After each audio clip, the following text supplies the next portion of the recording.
আল্লাহ পাক রব্বুল আলামিন আমাদেরকে শিক্ষা দিয়েছেন, যখন কোন মানব সন্তান জন্মগ্রহণ করবে তখন তার ডান কানের মধ্যে আজান দাও, বাম কানের মধ্যে ইকামত দাও। তো কেন আজান ইকামত দিতে হবে? এটা এজন্য যাতে দুনিয়ার কোনো শব্দ, দুনিয়ার কোনো আওয়াজ তার কর্ণকুহরে পৌঁছার আগে আল্লাহর নাম, রসুলের নাম যাতে তার অন্তরের মধ্যে প্রবেশ করে। বলে হুজুর এটার জন্য তো শুধু আল্লাহু আকবার আল্লাহু আকবার এতটুকু বললেই তো হয়ে যায়, আশহাদু আল্লা ইলাহা ইল্লাল্লাহ আশহাদু আন্না মুহাম্মাদুর রাসূলুল্লাহ, অথবা আজান দিলেই তো হয়ে যায়। আবার ইকামত কেন দিতে হয়? এক কানে আজান আপনাদের এদিকে দেয়? কোন নবজাতক জন্মগ্রহণ করলে এক কানে আজান আর আরেক কানে কি দেয়? তো আল্লাহ রসুলের নাম তার অন্তরের মধ্যে শুনিয়ে দেওয়ার জন্য, পৌঁছে দেওয়ার জন্য তো আজানটাই দিলেই তো যথেষ্ট ছিল, আবার ইকামতের কি দরকার ছিল? আল্লাহ পাক রব্বুল আলামিন আমাদের একথা শিক্ষা দিচ্ছেন, বান্দা তোমাদের মহল্লার মসজিদে, পাড়ার মসজিদে যখন আজান হয় তখন তোমরা মনে করো জামাত হওয়ার বাকি আরো 10 মিনিট, 15 মিনিট, 20 মিনিট বাকি আছে। এই 10, 15, 20 মিনিটের মধ্যে তোমার কোনো হাজাত থাকলে, তোমার কোনো জরুরত থাকলে সেটা তুমি সেরে নিতে পারবে। একান্ত কোনো প্রয়োজনীয় বিষয় থাকলে সেটা তুমি সেরে নিতে পারবে। আর যখন ইকামত হয়ে যায় তখন কি তুমি একথা মনে করতে পারো যে আরো ইমাম সাহেব আল্লাহু আকবার বলে নামাজ শুরু করার বাকি আরো অনেক আছে, এই সুযোগের মধ্যে আমার জরুরি কাজগুলো আমি সেরে নিতে পারবো? এরকম কি? নাকি যখন ইকামত শেষ হয়ে যায় তখন আমরা মনে করি যে 2-1 সেকেন্ডের মধ্যে, যে কোনো মুহূর্তে ইমাম সাহেব আল্লাহু আকবার বলে নামাজটা শুরু করে দিবেন, ঠিক কি না? আজান শেষ হয়ে গেলে জামাতের বাকি আরো 10, 15, 20 মিনিট থাকে। আর যখন ইকামত শেষ হয়ে যায় তখন আমরা কি মনে করি? যে কোনো মুহূর্তে ইমাম সাহেব আল্লাহু আকবার বলে নামাজ শুরু করে দিবে। নবজাতক সন্তানকে আল্লাহ পাক রব্বুল আলামিন একথা শিক্ষা দিচ্ছে, বান্দা তোমার আজান হয়ে গেছে, তোমার ইকামত হয়ে গেছে, যে কোনো মুহূর্তে ইমাম সাহেব আল্লাহু আকবার বলে তোমার জীবনের শেষ নামাজ, জানাজার নামাজটা শুরু করে দিবে।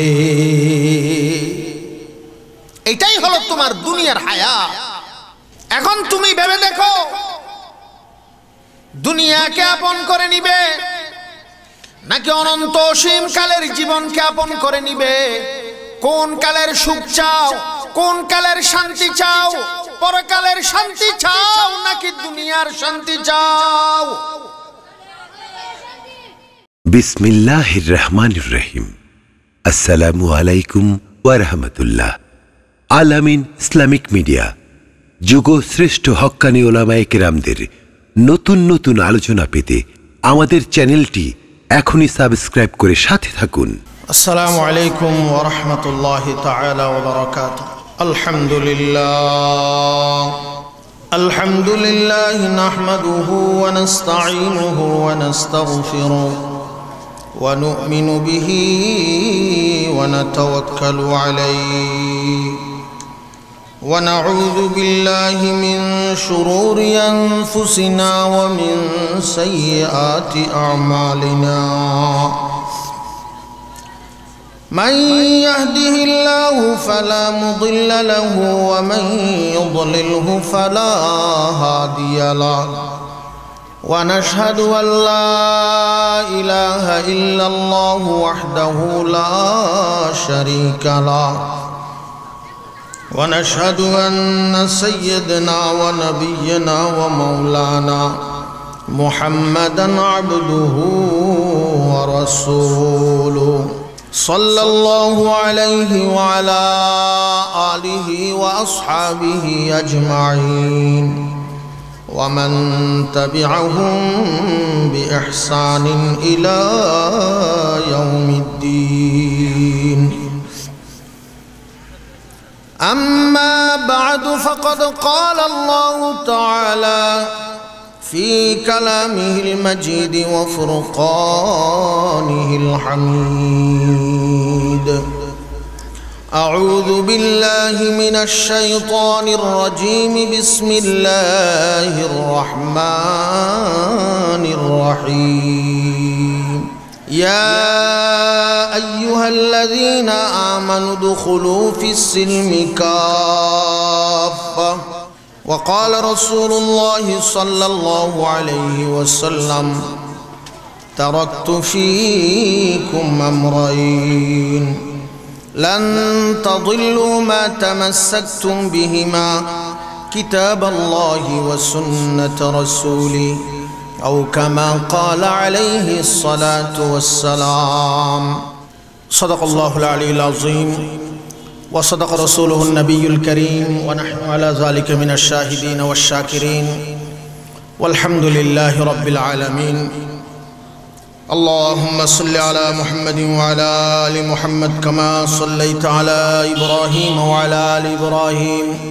إنك حميد مجيد اللهم بارك على محمد وعلى آل محمد كما باركت على إبراهيم وعلى آل إبراهيم إنك حميد مجيد لا إله إلا الله لا إله إلا الله لا إله إلا الله لا إله إلا الله لا إله إلا الله محمد رسول الله উত্তর ছদাহা নওরগাপাড়া ইসলামী সমাজ কল্যাণ পরিষদের উদ্যোগে আয়োজিত আজকের পঞ্চম তাফসীরুল কোরআন মাহফিলের সম্মানিত সভাপতি উপস্থিত হযরত উলামায়ে কেরাম তোলাবায়ে আযম বেরাদারান ইসলাম এবং পর্দার আড়ালের আবেদা সালেহা জাকেরা শাকেরা আমার মা ও বোনেরা আল্লাহ পাক রব্বুল আলামিনের লক্ষ কোটি শুকরিয়া আদায় করছি যে মহান রব্বুল আলামিন দয়া করে মেহেরবানি করে আজকের মুসলমান এবং ইসলামের নাজুক পরিস্থিতিতে আমাদেরকে এমন এক পুত পবিত্র রহমত এবং বরকতময় মজলিসে হক্কানি উলামায়ে কেরামের নসিহত শোনার উদ্দেশ্যে আমাদেরকে একত্রিত হওয়ার সমবেত হওয়ার তৌফিক দান করেছেন তার জন্য আমরা কালিমাতুশ শুকর আদায় করি আলহামদুলিল্লাহ। আল্লাহর শুকরিয়া আদায় করা ছাড়া আমাদের আর কোনো যোগ্যতা নাই, আর কোনো উপায় নেই। কেননা আমরা আপাদ মস্তক আল্লাহর নিয়ামতের উপর ডুবে আছি। মাথা থেকে পা পর্যন্ত আমার সামনে পেছনে ডানে বামে যা কিছু আছে সবগুলা কার নিয়ামত? আল্লাহর। আল্লাহর নিয়ামত ছাড়া আমরা এক মুহূর্ত বাঁচতে পারবো না।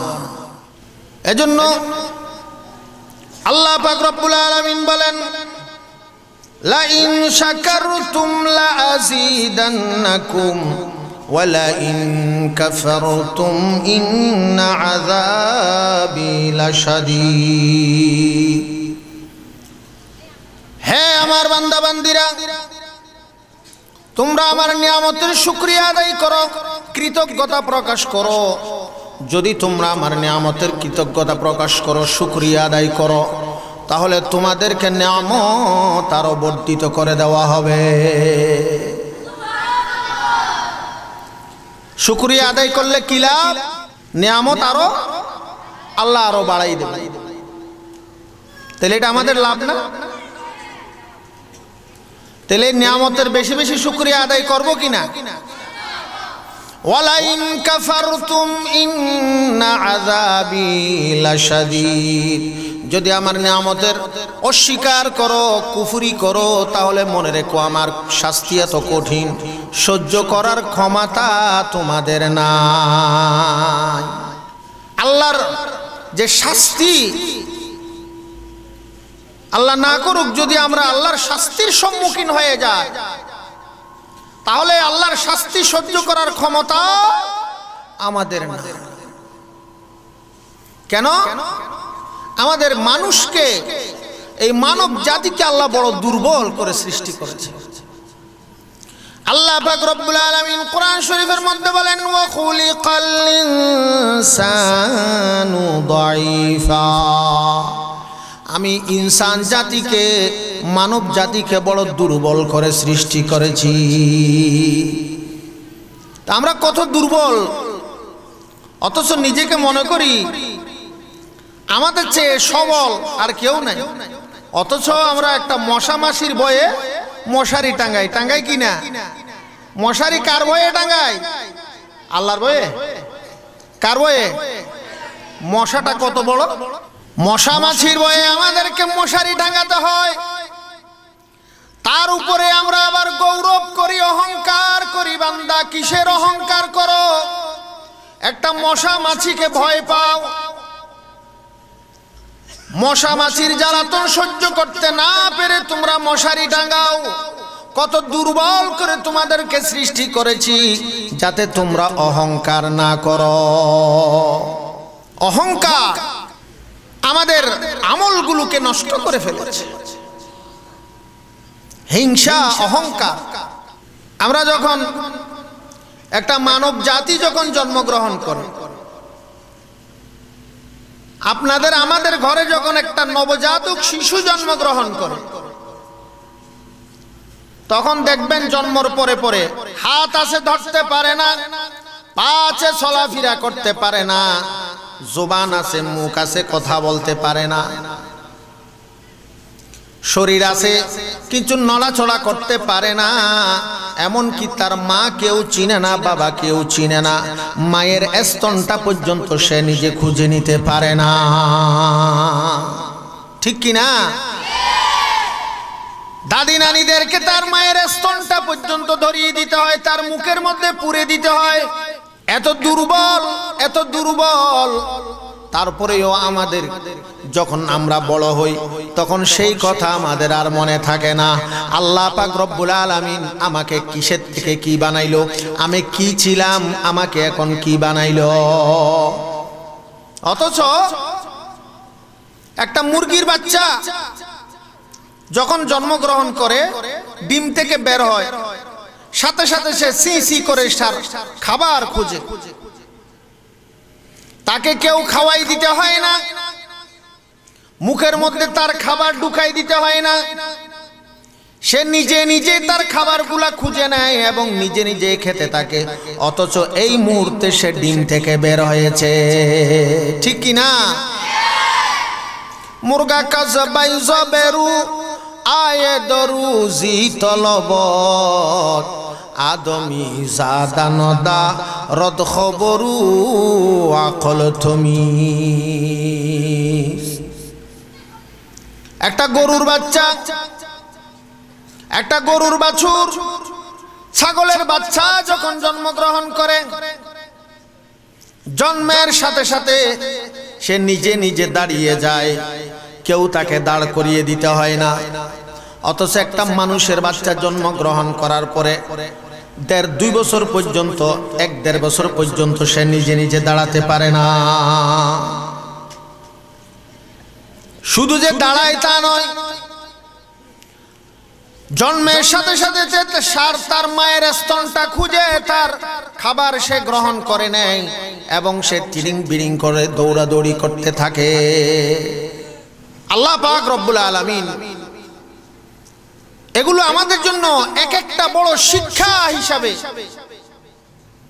সাব্যস্ত করেছেন চিন্তাশীলদের জন্য, যার মধ্যে কোনো চিন্তা নাই, পেরেশানি নেই, তার জন্য কোনো কিছুই নেই। যে ব্যক্তি চিন্তা করবে, হায়রে আজ থেকে কিছুদিন পূর্বে আমি ছিলাম না, আবার কয়েকদিন পরে আমি থাকবো না, মাঝখানে কয়েকদিনের জন্য আমাকে আল্লাহ পাক রব্বুল আলামিন দুনিয়ার মধ্যে কেন প্রেরণ করলেন? আমাকে এখানে প্রেরণ করার উদ্দেশ্য কি? আমার জীবনের উদ্দেশ্য কি? গরু ছাগল যেমন কিছুদিন খায় দেয়, তারপরে কিছু তার মনিবের খেদমত করে সে দুনিয়া থেকে চলে যায়, আমরাও কি কয়দিন দুনিয়ার মধ্যে জীবন যাপন করে চলে যাব, নাকি এরপরেও আমাদের আরো জীবন আছে? এই জীবন শেষ নয়, আরো জীবন আছে। দুনিয়ার জীবন নির্ভর করবে দুনিয়ার যাকে যে কয়দিন জীবন দেওয়া হয়েছে, হায়াত দেওয়া হয়েছে, এই জীবন নির্ভর করবে তার পরকালের জীবনের সুখ শান্তি হবে নাকি চিরকাল অশান্তিতে সে ভোগ করবে। আল্লাহ পাক রব্বুল আলামিন আমাদেরকে এই কথাটাও কাউকে জিজ্ঞেস করতে হবে না, চিন্তা করলেই সেখানে বোঝা যাবে। আমরা এই জীবনে কত মানুষের জানাজা পড়েছি, কত মানুষকে দাফন করেছি, নিজের চোখে দেখেছি কত মানুষ নিজের সামনে মারা গেছে, তারপরেও আমাদের মধ্যে হোশ ফিরে আসে না যে হায়রে এই অবস্থা তো আমাকেও বরণ করতে হবে। আল্লাহ পাক রব্বুল আলামিন আমাদেরকে শিক্ষা দিয়েছেন, যখন কোন মানব সন্তান জন্মগ্রহণ করবে তখন তার ডান কানের মধ্যে আজান দাও, বাম কানের মধ্যে ইকামত দাও। তো কেন আজান ইকামত দিতে হবে? এটা এজন্য যাতে দুনিয়ার কোনো শব্দ, দুনিয়ার কোনো আওয়াজ তার কর্ণকুহরে পৌঁছার আগে আল্লাহর নাম, রসুলের নাম যাতে তার অন্তরের মধ্যে প্রবেশ করে। বলে হুজুর এটার জন্য তো শুধু আল্লাহু আকবার আল্লাহু আকবার এতটুকু বললেই তো হয়ে যায়, আশহাদু আল্লা ইলাহা ইল্লাল্লাহ আশহাদু আন্না মুহাম্মাদুর রাসূলুল্লাহ, অথবা আজান দিলেই তো হয়ে যায়। আবার ইকামত কেন দিতে হয়? এক কানে আজান আপনাদের এদিকে দেয়, কোন নবজাতক জন্মগ্রহণ করলে এক কানে আজান আর আরেক কানে কি দেয়? তো আল্লাহ রসুলের নাম তার অন্তরের মধ্যে শুনিয়ে দেওয়ার জন্য, পৌঁছে দেওয়ার জন্য তো আজানটাই দিলেই তো যথেষ্ট ছিল, আবার ইকামতের কি দরকার ছিল? আল্লাহ পাক রব্বুল আলামিন আমাদের একথা শিক্ষা দিচ্ছেন, বান্দা তোমাদের মহল্লার মসজিদে, পাড়ার মসজিদে যখন আজান হয় তখন তোমরা মনে করো জামাত হওয়ার বাকি আরো 10 মিনিট, 15 মিনিট, 20 মিনিট বাকি আছে। এই 10, 15, 20 মিনিটের মধ্যে তোমার কোনো হাজাত থাকলে, তোমার কোনো জরুরত থাকলে সেটা তুমি সেরে নিতে পারবে। একান্ত কোনো প্রয়োজনীয় বিষয় থাকলে সেটা তুমি সেরে নিতে পারবে। আর যখন ইকামত হয়ে যায় তখন কি তুমি একথা মনে করতে পারো যে আরো ইমাম সাহেব আল্লাহু আকবার বলে নামাজ শুরু করার বাকি আরো অনেক আছে, এই সুযোগের মধ্যে আমার জরুরি কাজগুলো আমি সেরে নিতে পারবো? এরকম কি? নাকি যখন ইকামত শেষ হয়ে যায় তখন আমরা মনে করি যে 2-1 সেকেন্ডের মধ্যে, যে কোনো মুহূর্তে ইমাম সাহেব আল্লাহু আকবার বলে নামাজটা শুরু করে দিবেন, ঠিক কি না? আজান শেষ হয়ে গেলে জামাতের বাকি আরো 10, 15, 20 মিনিট থাকে, আর যখন ইকামত শেষ হয়ে যায় তখন আমরা কি মনে করি? যে কোনো মুহূর্তে ইমাম সাহেব আল্লাহু আকবার বলে নামাজ শুরু করে দিবে। নবজাতক সন্তানকে আল্লাহ পাক রব্বুল আলামিন একথা শিক্ষা দিচ্ছে, বান্দা তোমার আজান হয়ে গেছে, তোমার ইকামত হয়ে গেছে, যে কোনো মুহূর্তে ইমাম সাহেব আল্লাহু আকবার বলে তোমার জীবনের শেষ নামাজ, জানাজার নামাজটা শুরু করে দিবে। এটাই হলো তোমার দুনিয়ার হায়াত। এখন তুমি ভেবে দেখো, দুনিয়াকে আপন করে নিবে নাকি অনন্ত অসীম কালের জীবনকে আপন করে নিবে? কোন কালের সুখ চাও, কোন কালের শান্তি চাও? পরকালের শান্তি চাও নাকি দুনিয়ার শান্তি চাও? দুনিয়ার জীবন যে কোনো মুহূর্তে শেষ হয়ে যাবে, যে কোনো মুহূর্তে শেষ হয়ে যেতে পারে।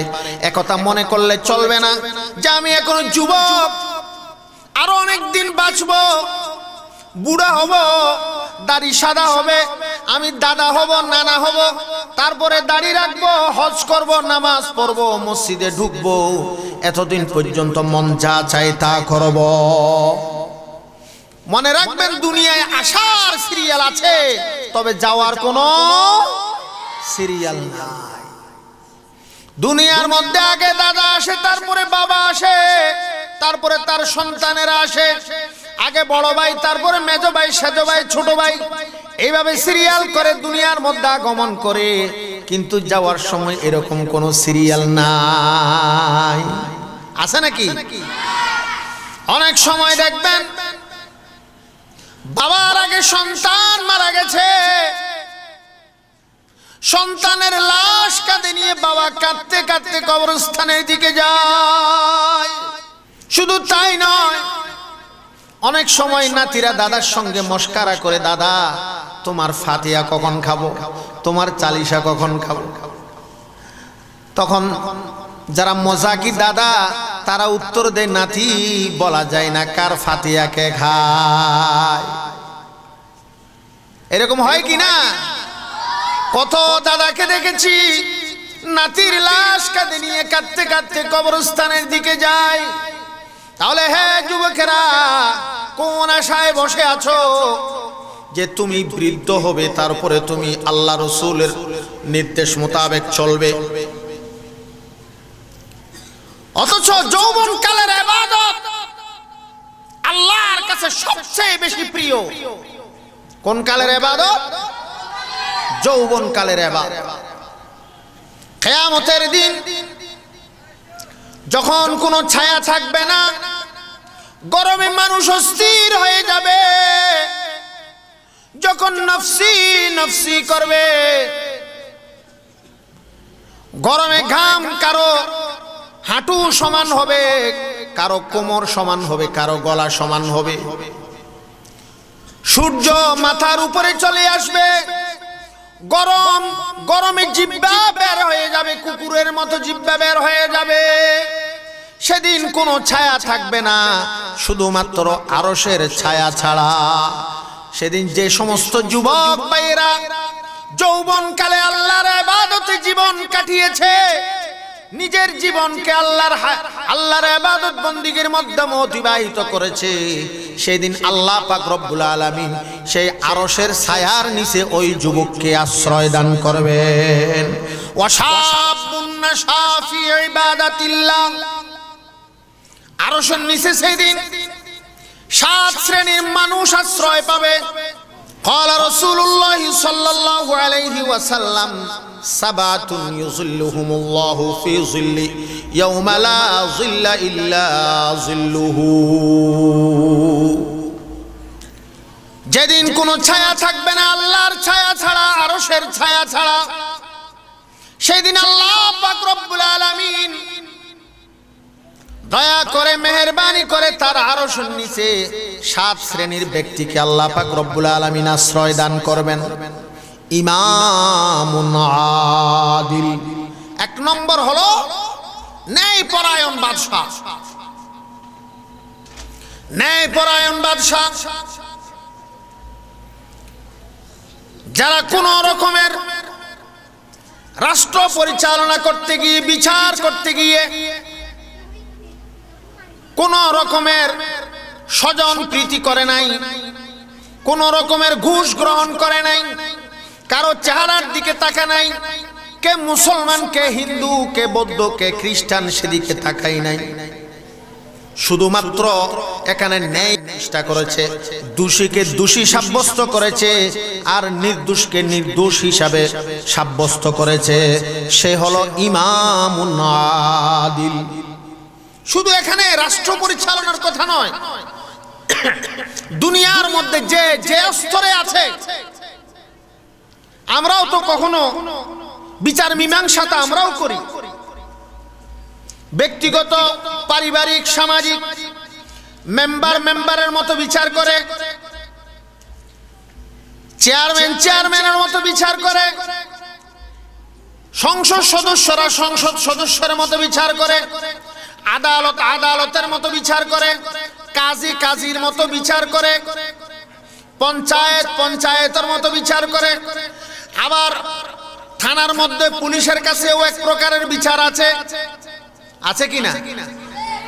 আবার সমাজের যারা সর্দার আছে তারাও বিচার করে। বিচারের স্তর ভাগ আছে, মানুষ ভাগ আছে, কিন্তু বিচার তো বিচারই।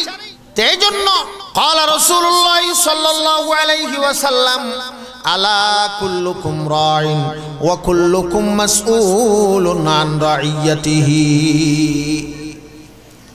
প্রত্যেককে আল্লাহ পাক রব্বুল আলামিন দায়িত্বশীলতার ব্যাপারে প্রশ্ন করবেন কিয়ামতের ময়দানে। কারো দায়িত্ব বড়, কারো দায়িত্ব ছোট। কোন ব্যক্তির আন্ডারে একটা পরিবার আছে, কোন ব্যক্তির আন্ডারে সমাজ আছে, মেম্বারের আন্ডারে একটা ওয়ার্ড আছে, চেয়ারম্যানের আন্ডারে একটা ইউনিয়ন আছে, উপজেলা চেয়ারম্যানের আন্ডারে একটা উপজেলা আছে, একটা এমপির আন্ডারে একটা সংসদীয় আসন আছে। এরকম যে যে পর্যায়ের আছে, তার দায়িত্বশীলতার ব্যাপারে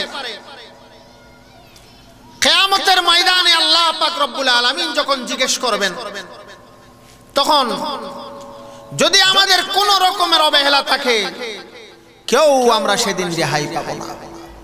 ইমামুন আদিল, ন্যায় বিচারক। ন্যায় বিচার আপনি বাবা হয়ে সন্তানের বেলায় হতে পারে, স্বামী হয়ে স্ত্রীর বেলায় হতে পারে, আপনি সমাজপতি হয়ে সমাজের যারা জনগণ আছে তাদের ব্যাপারে হতে পারে, সন্তান হয়ে মা বাবার ব্যাপারে হতে পারে। এরকম যে যে স্তরে আছে প্রত্যেকের বেলায় বিচার মীমাংসা, যার যার হক, দোষীকে দোষী বলা, নির্দোষকে নির্দোষ হিসাবে সাব্যস্ত করা। যেই ব্যক্তি এই কাজ করতে পারবে, আল্লাহ পাক রব্বুল আলামিন কিয়ামতের ময়দানে তাকে আরশের ছায়ার নিচে ছায়া দান করবেন। আলহামদুলিল্লাহ। তবে আমাদেরকে এই অভ্যাস করে তুলতে হবে। 2 নম্বর, সেদিন কিয়ামতের ময়দানে আরশের নিচে ছায়া পাবেন ওয়াশাবুন নাশা ফি ইবাদাতিল্লাহ। ওই যুবক যে যার যৌবন কাল আল্লাহর ইবাদতের মধ্যে নিমগ্ন রেখেছিল। যৌবন কালের ইবাদত আল্লাহর কাছে সবচেয়ে বেশি পছন্দ, সবচেয়ে বেশি পছন্দ। এজন্য বলা হচ্ছে, কোন যুবক যখন আল্লাহকে একবার ডাকে, আল্লাহ পাক রব্বুল আলামিন তার ডাকে 10 বার সাড়া দেয়। যৌবন কালের ইবাদত। বলো হুজুর বৃদ্ধকালে করলে কি হবে না? হ্যাঁ হবে, তবে মনে রাখতে হবে আপনি সারা জীবন সরকারি চাকরি করেছেন, এখন বৃদ্ধ হয়ে গেছেন, এখন আর চাকরি করার শারীরিক অবস্থা আপনার মধ্যে নেই। তো তখন সরকার কি করে? আপনাকে পেনশন দেয়। কি দেয়? পেনশন মানে কি? বসে বসে খাওয়া। তো পেনশন কার জন্য? যিনি সারা জীবন দায়িত্ব পালন করেছে, ডিউটি করেছে, তার জন্য হলো পেনশন। আপনি তো চাকরি করেন নাই, ডিউটিও করেন নাই, এখন আপনি আসছেন পেনশনের জন্য, বৃদ্ধকালে পেনশন খেতে আসছেন, আপনাকে পেনশন দেওয়া হবে? তারপরেও নিরাশ হওয়া যাবে না আল্লাহর রহমত থেকে। কেউ যদি নিজের যৌবন কালকে অযত্নে অবহেলায় নষ্ট করে ফেলে, বৃদ্ধকালে হলেও আল্লাহর পথে চলে আসা, তাওবা করে আল্লাহর খাঁটি বান্দাদের অন্তর্ভুক্ত হয়ে যাওয়া, এটাই হলো বুদ্ধিমানের কাজ। যখন আল্লাহ ভোলা কোনো বান্দা আল্লাহর দিকে ফিরে আসে, তখন আল্লাহ কতখানি খুশি হয়। কোন মা বাবার কোন সন্তান যদি হারিয়ে যায়, সেই সন্তান যদি 10 বছর, 12 বছর, 15 বছর, 20 বছর পরে আবার ফিরে আসে, তখন তার মা বাবা যেই পরিমাণ খুশি হয় তার চেয়ে বেশি পরিমাণ খুশি হয় আল্লাহ তাআলা যদি কোনো বান্দা আল্লাহর দিকে ফিরে আসে। তো এই জন্য তাওবা যে কোনো বয়সে, সাকরাতুল মাউতের পূর্বে, যে কোনো মুহূর্তে, যে বয়সেরই হই না কেন, তাওবা করে আল্লাহর দিকে ফিরে আসা, এটা হলো বুদ্ধিমানের কাজ। ওয়াশাবুন নাশা ফি ইবাদাতিল্লাহ, ওই যুবক যার যৌবনকাল আল্লাহর ইবাদত বন্দেগীতে কাটিয়েছে। 3 নম্বরে বলা হচ্ছে ওয়ারাজুলুন কলবুহু মুআল্লাকুম বিল মসজিদ, ওই ব্যক্তি যার অন্তরটা মসজিদের সঙ্গে লাগা ছিল, মসজিদের সঙ্গে টানা ছিল। আল্লাহ পাক রব্বুল আলামিন কিয়ামতের ময়দানে যেদিন কোনো ছায়া থাকবে না, মানুষ গরমে হাঁসফাঁস করতে থাকবে, সেদিন আল্লাহ পাক রব্বুল আলামিন ওই যুবককে তার আরশের নিচে ছায়া দান করবেন। কোন ব্যক্তি? কোন ব্যক্তি যার অন্তরটা মসজিদের সঙ্গে কি থাকে? লাগা থাকে। বলো হুজুর তাহলে কি আমরা আর কিছুই করব না, শুধু মসজিদে যাই থাকবো? না, তার মানে কোনো এই নয় আপনি দুনিয়াদারি সব কিছু করবেন। আপনি এশারের নামাজ আদায় করেছেন, এশারের নামাজ আদায় করার পরে আপনি দুনিয়াদারি যাই করলেন না কেন, আপনি বিশ্রাম করবেন, ঘুমাবেন, চাকরি করবেন, চাষাবাদ করবেন, সংসার করবেন, কিন্তু সব সময় আপনার অন্তরটা কখন আবার ফজরের আজান হয় সেই দিকে আপনার অন্তর চক্ষুটা সব সময় মসজিদের দিকে লাগা থাকে। কখন আল্লাহ আমাকে আবার ডাক দেয় সেদিকে ডাকে সাড়া দেওয়ার জন্য প্রস্তুত থাকে। অন্তর মসজিদওয়ালা অন্তর বানানো। আমরা তো মাশাআল্লাহ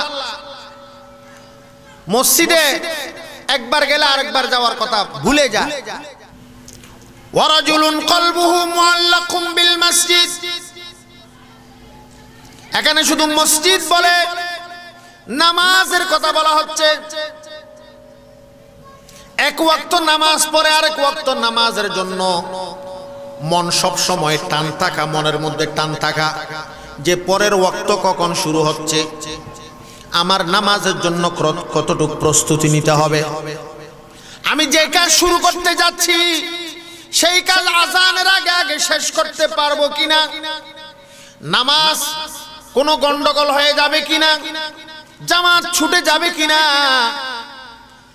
এইদিকে সব সময় অন্তরটা লাগিয়ে থাকবে, সেদিকে নামাজের দিকে খেয়াল থাকবে। ওই ব্যক্তিকে আল্লাহ পাক রব্বুল আলামিন সেদিন তার আরশের নিচে ছায়া দান করবে। 4 নম্বরে বলা হচ্ছে ওয়ারাজুলান তাহাব্বা ইজতামা ফিল্লাহ ওয়া তাফাররাকা ফিল্লাহ, ওই দুই ব্যক্তি যারা একে অপরকে মোহাব্বত করে, কি করে? মোহাব্বত করে একমাত্র আল্লাহকে সন্তুষ্ট করার জন্য, আল্লাহর ওয়াস্তে মোহাব্বত করে। এখন তো এই মোহাব্বত এটা খুব সস্তা হয়ে গেছে। এখন মোহাব্বত, আগে জুনিয়ররা সিনিয়রদেরকে মোহাব্বত করত, সম্মান করত অন্তর থেকে। এখন যুবক যুবতীদের মধ্যে বিয়ে বহির্ভূত মোহাব্বত, ভালোবাসা, প্রেম, এটা বর্তমানে এত বেশি বেড়ে গেছে যার কারণে বর্তমান সমাজের মধ্যে বিয়ে নামক যে সহজ একটা সুন্দর বিষয় ছিল ইসলামের, সেটা বড় কঠিন হয়ে গেছে। হযরত ওমর ফারুক রাদিয়াল্লাহু তাআলা আনহু বলেন, তোমরা বিয়েকে সহজ করো, জিনা কঠিন হয়ে যাবে। তোমরা জিনাকে কঠিন করো, বিয়ে সহজ হয়ে যাবে। এখন আমাদের সমাজে জিনা কঠিন না বিয়ে কঠিন? একটু কথা বলেন না। বিয়ে করা বড় কঠিন হয়ে গেছে, জেনা বড় সহজ হয়ে গেছে। এটার প্রথম এবং প্রধান কারণ হলো বেপরদা। আমি স্টেজে ওঠার সময় কর্তৃপক্ষ আমাকে কানে কানে বলছিলেন, হুজুর একটু যদি পর্দার ব্যাপারে কিছু বলতেন। পর্দার ব্যাপারটা এখন এত মহামারী আকার ধারণ করেছে, সেটা পরিবার থেকে সামাজিকভাবে, পারিবারিকভাবে, সামাজিকভাবে যতক্ষণ পর্যন্ত এটা প্রতিরোধ করা হবে না, ততক্ষণ পর্যন্ত এই গণ্ডি থেকে বেরিয়ে আসা, আল্লাহর গজব থেকে বেরিয়ে আসা, আল্লাহর রহমত প্রাপ্ত হওয়া বড় দুষ্কর হয়ে পড়েছে। ঠিক কিনা? জোরে করলেন। সহশিক্ষা আমাদের এই সমাজটাকে জেনার দিকে ঠেলে দিচ্ছে। বেপরদা, মাশাআল্লাহ গ্রাম তো শহরের তুলনায় আলহামদুলিল্লাহ অনেক ভালো আছে, অনেক ভালো আছে। মার্কেটগুলোতে দেখা যায়, বিশেষ করে কমিউনিটি সেন্টার, যেখানে বিয়ে শাদী বা বিভিন্ন অনুষ্ঠান হয়, হায়রে আল্লাহ,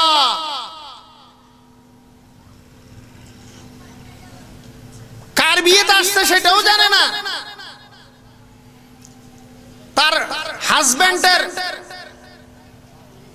ছোট ভাইয়ের বন্ধুর ছোট ভাইয়ের বিয়ে,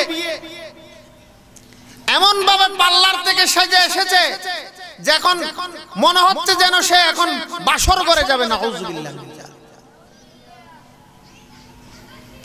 আর যে সমস্ত যুবকেরা, যে সমস্ত স্বামীরা তাদের স্ত্রীদেরকে এইভাবে বেপরদা চালায়, তাদের মতো দায়ুস, হাদিস শরীফের মধ্যে বলা হচ্ছে তারা জান্নাতের গন্ধও পাবে না, সুঘ্রাণও পাবে না। করে গায়রতহীন কথা। আমার স্ত্রীকে আমি পার্লার থেকে সাজিয়ে গুছিয়ে বেপরদা করে হাজার হাজার যুবকের সামনে প্রদর্শন করলাম, হাজার হাজার যুবকেরা আমার স্ত্রীকে দেখে এক একজনের মনে এক এক রকমের কামনার বাসনার সৃষ্টি হবে। সেটা তার জন্য বড় সম্মানের বিষয় না, অসম্মানের বিষয়। এখন এতটুক গায়রত, এতটুক আত্মসম্মান বোধ যদি আমাদের মধ্যে না থাকে, তাহলে সেই সমাজ থেকে আল্লাহর রহমত তো উঠেই যাবে। এই জন্য আজকে পরিবারগুলোর মধ্যে, যেই পরিবারের মধ্যে দ্বীন নাই, যেই পরিবারের মধ্যে ইসলাম নেই, যেই পরিবারের মধ্যে পর্দা নেই, যেই পরিবারের মধ্যে নামাজ নেই, ওই সমস্ত পরিবারগুলোর মধ্যে থেকে শান্তি চলে গেছে। ঠিক কিনা? জোরে বলেন। আপনাদের পরিচিত মহলের মধ্যে আপনারা একটু দৃষ্টিপাত করে দেখেন যে যে সমস্ত পরিবারের মধ্যে আল্লাহ রসুলের বিধানকে তারা বিসর্জন দিয়েছে, ইসলামের বিধিবিধানের তারা কোন রকমের কেয়ার করে না, পর্দার ব্যাপারে তারা অবহেলা করে, নামাজের ব্যাপারে অবহেলা করে, দ্বীনের ব্যাপারে অবহেলা করে, সেই সমস্ত ঘরের মধ্যে কোন রকমের শান্তি নেই। আর যে সমস্ত ঘরের মধ্যে দ্বীন আছে, ইসলাম আছে, সেখানে আল্লাহর রহমত আছে, বরকত আছে। যদিও গরিব হয়, এক শ্রেণীর কুলাঙ্গার নাস্তিক, তারা আজকে আমাদের সম্মানিত মা বোনদেরকে সমান অধিকারের নামে বেপরদা হয়ে রাস্তায় বের করে দিয়েছে, ঠিক কিনা? অথচ আল্লাহ পাক রব্বুল আলামিন নারী জাতিকে পুরুষদের চেয়েও বেশি অধিকার দিয়েছে। অধিকার পুরুষের বেশি না, নারীর বেশি। পুরুষকে বলা হয়েছে, হে পুরুষ তুমি বসে খাবে, এই পুরুষ তুমি চষে খাবে, কাজ করবে, চাকরি করবে, ব্যবসা করবে, চাষাবাদ করবে, তুমি কষ্ট করে উপার্জন করবে। আর নারীকে বলা হয়েছে তুমি বসে বসে খাবে। পুরুষরা চষে খাবে আর নারীরা বসে খাবে। তাহলে উপার্জনের দিক থেকে আল্লাহ পাক রব্বুল আলামিন অধিকার কাকে বেশি দিয়েছে? কাকে বেশি দিয়েছে?